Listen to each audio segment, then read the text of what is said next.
2026 বিশ্বকাপ জিততে চলেছে নেদারল্যান্ডস। লিভারপুলের তারকা ফুটবলার ভার্জিল ভ্যান ডাইকের নেতৃত্বাধীন দেশটি ক্রিস্টিয়ানো রোনালদোর পর্তুগালকে হারিয়ে উঁচিয়ে ধরবে বিশ্বকাপের ট্রফি। এই ভবিষ্যদ্বাণী করেছেন জার্মান অর্থনীতিবিদ জোয়াকিম ক্লেমেন্ট। ভাবছেন অর্থনীতি বিশারদদের ফুটবল প্রেডিকশন নিয়ে মাতামাতির কি আছে, ভাই উনি যে সে কেউ নন। শেষ 3 বিশ্বকাপ আসরেই ভবিষ্যদ্বাণী করে সফল হয়েছিলেন জোয়াকিম ক্লেমেন্ট। 2014, 2018 এবং 2022 বিশ্বকাপেও ভবিষ্যদ্বাণী করেছিলেন তিনি। প্রতিবারই তা মিলে যায়। তার বলা দেশগুলোই শেষে গিয়ে বিশ্বকাপ ঘরে তোলে। 2014 সালে জার্মানি বিশ্বকাপ জেতার পর তার প্রথম ভবিষ্যদ্বাণী সত্য প্রমাণিত হয়। ক্লেমেন্ট ভেবেছিলেন 2018 সালে আবার হিসাব নিকাশ করলে সফল নাও হতে পারেন, কিন্তু সেবারও তার ফ্রান্সকে নিয়ে করা ভবিষ্যদ্বাণী মিলে যায়। 2022 সালে আর্জেন্টিনার ক্ষেত্রেও তা শতভাগ সত্য হয়। বিনিয়োগ ব্যাংক প্যানমিওর লিবারামের স্ট্র্যাটেজিস্ট হিসেবে কর্মরত ক্লেমেন্টের ভবিষ্যদ্বাণীতে থাকে না কোনো গ্রহ নক্ষত্রের ভূমিকা। উল্টো দেশের জিডিপি, ক্রীড়ার পরিকাঠামো, দেশের জনসংখ্যা, দেশবাসীদের ফুটবলের প্রতি ভালোবাসা ও মর্যাদা এবং বিশ্ব র্যাঙ্কিংয়ে সে দেশের জাতীয় ফুটবল দল কত নম্বরে রয়েছে,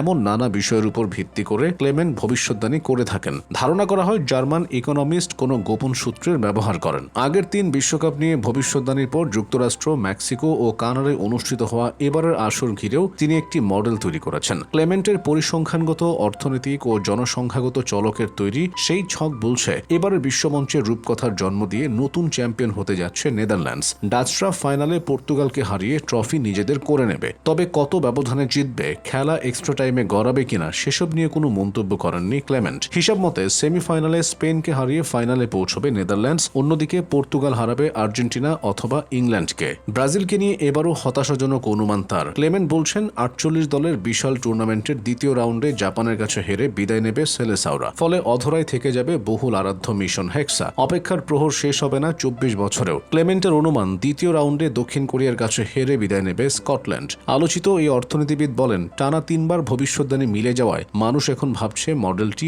অপরাজেয়। তবে বিশ্বকাপের সাফল্য আংশিকভাবে কিছু চেনা পদ্ধতিগত বিষয়ের উপর নির্ভর করে, যেমন একটি দেশের জনসংখ্যা, অর্থনৈতিক সমৃদ্ধি, জলবায়ু এবং ফিফা বিশ্ব র্যাঙ্কিং। নিজের করা ভবিষ্যদ্বাণীর প্রতি অন্য কেউ যাতে অন্ধভাবে বিশ্বাস না করে সে বিষয়েও সতর্ক করেছেন ক্লেমেন্ট। কারণ এই উপাদানগুলো পুরো গল্পের কেবল একটা অংশ মাত্র। তার মতে বাকি 50% হলো ভাগ্য।